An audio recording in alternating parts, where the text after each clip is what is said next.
The Lair is a side-scrolling brawl 'em up by Jakub Wasilewski for Pico 8. Let's give it a look.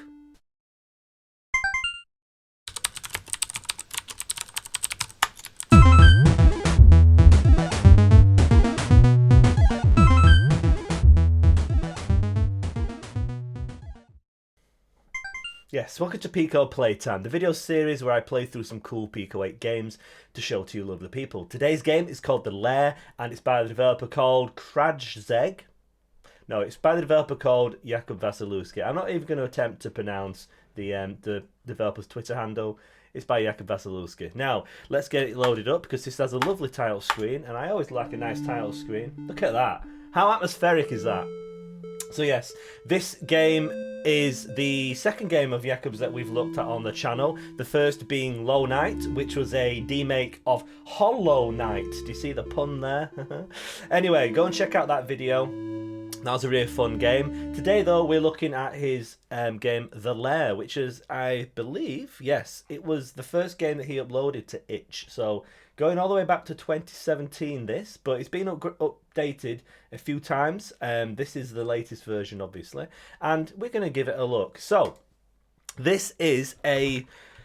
Let's get started. This is a side-scrolling beat-em-up or a brawler. So, in the kind of same wheelhouse as Golden Axe, that's probably the closest comparison you can make. But also games like Streets of Rage, other brawlers like that. A sadly maligned and sadly missed genre, I must say. Apart from the remake, oh, that's not a remake, is it? Apart from the sequel to Streets of Rage last year or year before, Streets of Rage 4, it's not really been much of a... It's not really had a profile, this genre. It's a bit of a kind of relic, if you like, of a bygone era, which is what Pico 8 is all about, which is great, because I like all these old games. Anyway, we are on the difficulty select screen. Now, there are several difficulty levels in this. Hell is obviously the hardest. I assume there's no hidden difficulty levels.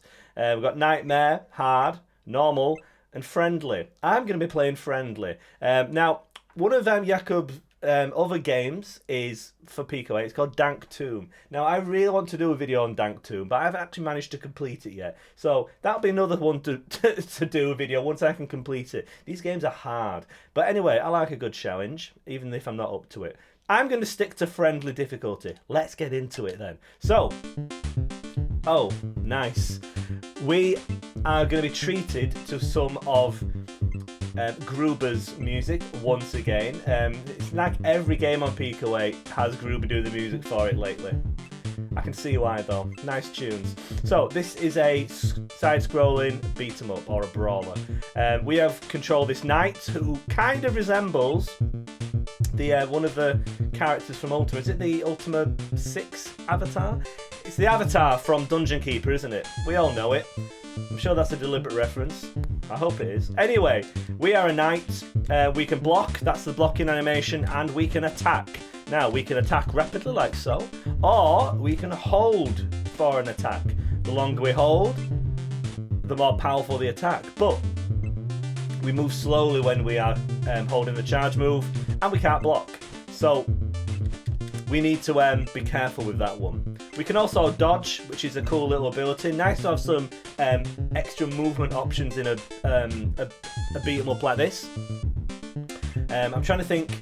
Yeah, on Streets of Rage, the dash or the flurry moves on Streets of Rage let your character move a little bit more besides the movement. It really helps the gameplay being able to move and dodge in these games. Anyway, the game rather insistently wants me to actually move on, doesn't it? That's like the classic goal symbol like you get in all these classics. So yeah, this is kind of like Golden Axe. Look at that lovely parallax scrolling there. Really cool. And also, don't you just love the moon with the water reflections? That's a cool effect. So yeah, we move from area to area. Each little fight that we kind of encounter, we have to defeat all the enemies, and then we move on to the next area. Now, there are several stages in this. Like I say, this is a hard game, so I've not got that far into it yet, but there are quite a few stages, and from what I know of the from reading the manual, there are quite a few enemies as well. Sometimes enemies as you can see there, drop potions. I'm not sure what the strength potion does. I'm guessing it gives us more damage. But we also get healing potions from that as well. There is a combo system. We get more points if we can get more more hits in our combo. Oh, I've just noticed actually at the top, we've got an attack power there. So I'm pretty sure then that strength will boost that, won't it? Oh dear. Yeah, part of the skill of this game is getting used to the blocking system. You see there, when you block an attack, ooh, that was a nice little dodge there. When you block an attack, you kind of stun the enemy, and then that lets you get in there and get some hits in. That takes quite a little bit of timing and quite a bit of getting used to. I'm playing this game on a controller. I would advise you to do the same. It's much easier with a controller. Can we just appreciate as well, oh, maybe not appreciate whilst I'm trying to fight, but the scrolling backgrounds. Have you noticed there's a kind of, on the horizon there, we've got a silhouetted castle appearing. Isn't that cool? Really good graphics in this game. It's Jakub's other game, his other kind of big Pico 8 game, Dank 2, which I really do need to do a video on. The graphics in that are outstanding as well. Yeah, this really sort of shows how good the graphics can be on Pico 8. Oh, that was bad. I was blocking the wrong way. So this character here, I believe, is called a Wraith. And you can see it's got a kind of diving attack. Takes a little bit of coordination there. Oh, final fight. So we've got a Wraith, and I believe that gold guy, like I say, there's quite a few different enemies in the game, so there's a lot of variety to the combat. Now, one of the interesting things about this is that if you look on the itch page, there's a link to an article written by Jakub where he talks about how you approach designing a game like this in Pico 8, because there isn't a lot of space in a Pico 8 cart. There we go. Classic Gruber Win music there. So yeah, at the end of a level, I am going to come back to what I was talking about, by the way. At the end of a level, you get this little kind of score screen here. It tells you how well you did. So that took me 81 seconds, or the fights took 81 seconds. Yeah, because I was stood still for a lot longer than that. So that I appreciate not being punished for that or penalised. Oh, I took 58 damage though. Got a 4-hit combo. That's better than my first attempt. Rank C. So still a long way to go. Yeah, anyway, if you go to the itch page for this game, link down below, go and check it out. There's a link to an article written by Jakub where he talks about the... I hope I'm pronouncing your name correctly, by the way. I'm just guessing. I hope it's that. I mean, in English, the name would be Jakub, but it's not that, is it? Is it? I don't know. I apologise if I'm saying it wrong. Anyway, they wrote an article talking about how you go approach designing a game like this, because traditionally kind of side-scrolling beat-em-ups like this, the depth in the game comes from having lots of different moves to try out. If you think about Streets of Rage, the characters in Streets of Rage have got nearly as many moves as kind of Street Fighter 2 characters. Very detailed characters, lots of moves, lots of kind of nuances to how they behave. You don't really have the ability to do that in a Pico 8 game because there's limited cartridge space, there's limited graphics space. I mean, this game, the graphics are beautiful, they're quite big as well. I'll see if I can...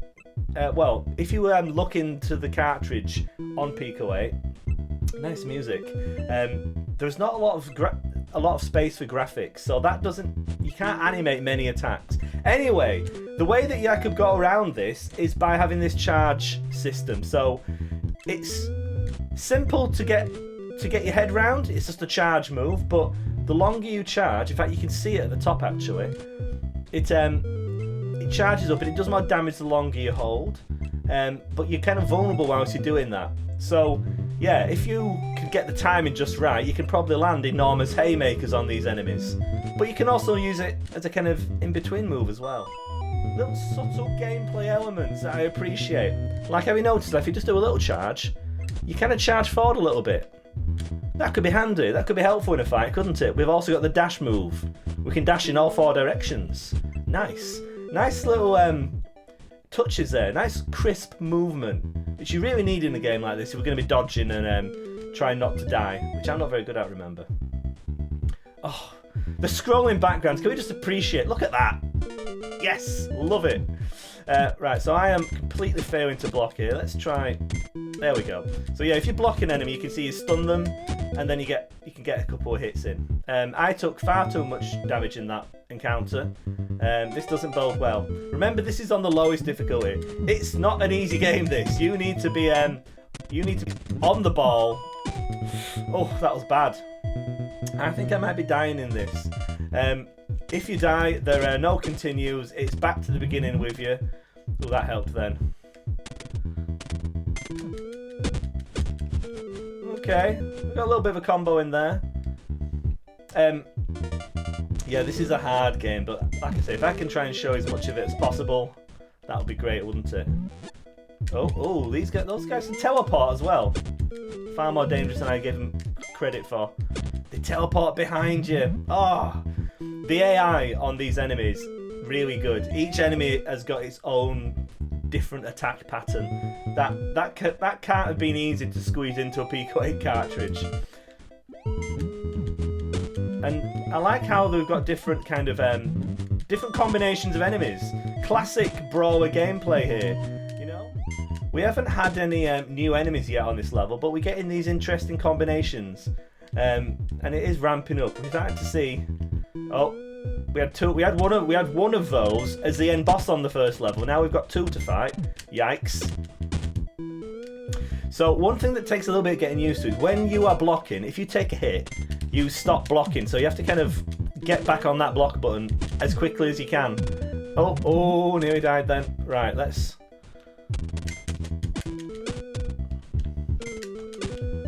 There we go, that went okay. It's there's a lot of depth in this game. Really, oh my god, that's huge. Right. Oh, I actually managed to I actually managed to block that hammer hit, but then yeah, I died. You perished. Nice flame effect there, by the way. Very nice. Anyway, let's have another game of this because this is a really good game. Now, here's a cool thing. If you actually if you support the developer on itch, it's $2 for the download. You can download a cool manual, the Lost Art of the Game manual. You know, who would have thought that that'd be something we'd be nostalgic for? But no, this game has a proper kind of old school game manual. It's cool. It shows you all the enemies in there. You can read about them because the level of ability I have in this game, I'm probably not going to see some of these enemies, but you can see all the enemies in the manual. It tells you a little bit about them. It tells a bit about the story as well. In fact, let's load that up because it's got a pretty nice little story, this. So I'm reading from the manual here, the proper manual. Nice. The northern coast of the Moonlit Empire has long been terrorized by the Dark Lord. I wonder if that rather threatening looking character in front of the moon there, I wonder if he's the Dark Lord. The Dark Lord, a shadowy undead figure of which little is known. What once was a thriving land full of bustling ports and cities has now gone to ruin. You, a knight of the Night's Vigil, were dispatched by the High Council of your order to finally put the matter to rest. Eternal rest. You know, I appreciate this. And it says copyright 1989, Lair Soft. Nice. Nice touch there. Anyway, let's have another game because this is really fun and I want to show you a little bit more of this awesome Pico 8 game. I'm going to stick to friendly difficulty. Let's see if I can do it a bit better this time. So we're on the old petrol road there. Funny little name there. Notice how when you're blocking, you move a little bit slower. Oh, that was poor. I need to get used to using the dash. You can get in there. You can get into the enemy's areas with the dash and attack like that. I haven't mastered that one yet. I need to use the power attack more as well. I mean, it's good. There's only really 2 attacks in this game, and I'm still struggling to get my head around it. I love the backgrounds. Such a good choice of colour palette. Oh, that was 2 for 1 there. Nice. I mean, that little road sign, you only kind of see it when it's highlighted by those moonlight reflections. It's such a good looking game, this. Lovely animation, lovely character design. I mean, they look kind of cute, but also kind of threatening, those enemies. So I appreciate that. Like when you pick up the potion, the nice little colour effect on the text, the nice little kind of flash around your character when you pick up a potion. Really nice attention to detail in this. Oh, that was bad. Oh, that was bad indeed. Right, let's try and charge up. There we go. I need to use the charge attack more, don't I? That's the secret sauce, isn't it? The charge attack. Taking a lot fewer hits this time round. Right, well we know we've got these guys' numbers now. We know that they can't stand the charge. Nice. That went a lot better, didn't it? Let's see if I get a better grade. B! Yeah! I feel like a beaten up master. B grade. I imagine that if you manage to get through relatively quickly without taking any hits, I imagine that will be what you'd need to do for an A grade. But as you can see, there's a lot of depth to this game. Discovering how important the charge attack move has helped me a lot, and the manual actually is really helpful in this way. Let's just pause it a minute. The manual's really helpful because it explains some of the kind of subtle, the subtleties, if you like, of the movement and the combat system. It's called Secret Techniques in the manual. So it says about shield counters and things, combos, and the dash cancel. I haven't mastered the dash cancel yet, but apparently while dashing you can press any button at any time to cancel the dash and transition directly to an attack or shield stance. This is especially useful in keeping your combo up. So as you can see, there's a lot of depth in this game. A lot to master. Yeah, I definitely need to make more use of the charge attack. You can really get in there with that charge attack. That's great.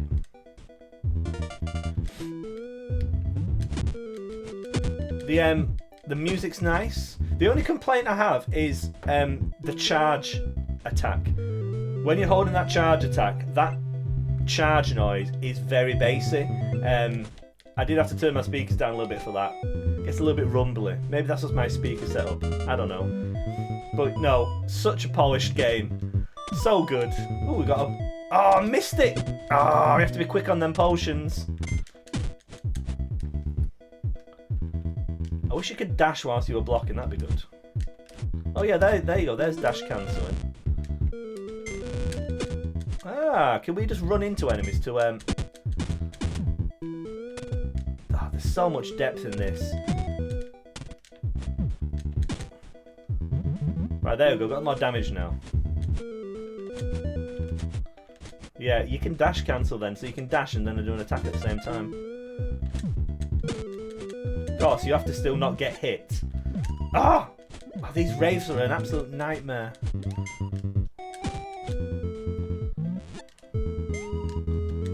There we go. But you see, that's good. The first, I'll say first couple of times, but it's more like the first 10 times with me.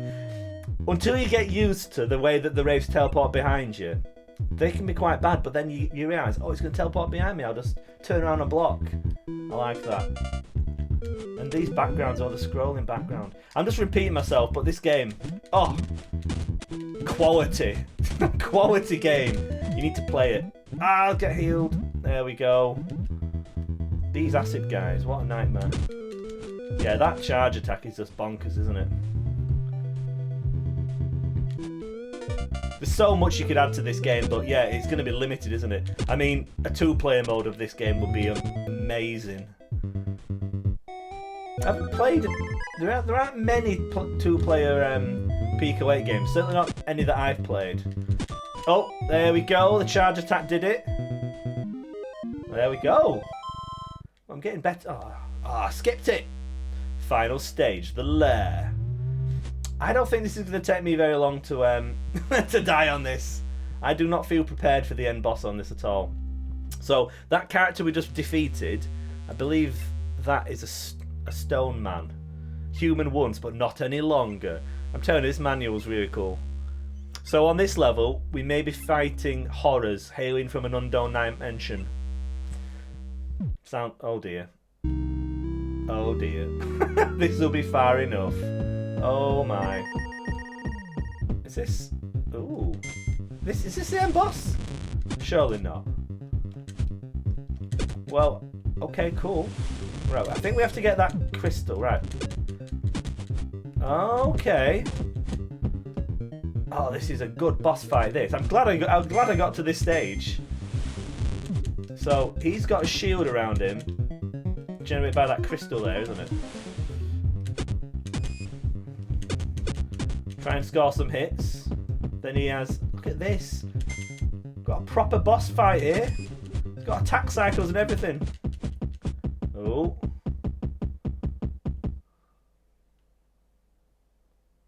Is that it? Is it done, Yuri? Wow. I'm glad I stuck this one out. Rank B. I didn't fight the horrors. I wonder if the higher difficulties introduce different enemy patterns, I wonder. I should check that out, shouldn't I? But anyway, that's enough of me talking. This is a really cool scrolling beat 'em up. Comparisons to be made. Very favourable comparisons can be made with this and Golden Axe. If you like that sort of classic hack and slash scrolling beat 'em up gameplay, you need to check out the Lair. It's a great game. Beautifully presented. Lovely graphics. Fantastic animation. I love the character design and the attention to detail. The subtleties of the combat mechanics, the dashing, the hits. This is good. This is a quality game.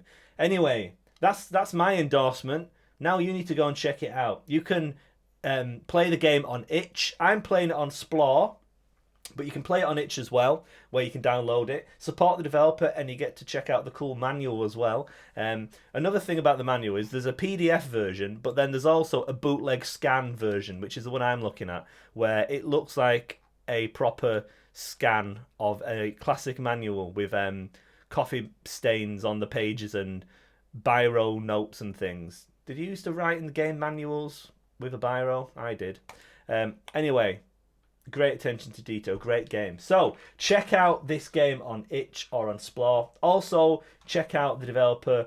I'm not going to try and say it. Check out Jakub Wasilewski's Twitter page, handle below, for more indie goodness. And yeah, those articles as well on itch. Interesting reads. I'm just endorsing everything today, aren't I? I'll try and put links in the description for all this. Anyway, thank you for watching, and I'll see you again very soon.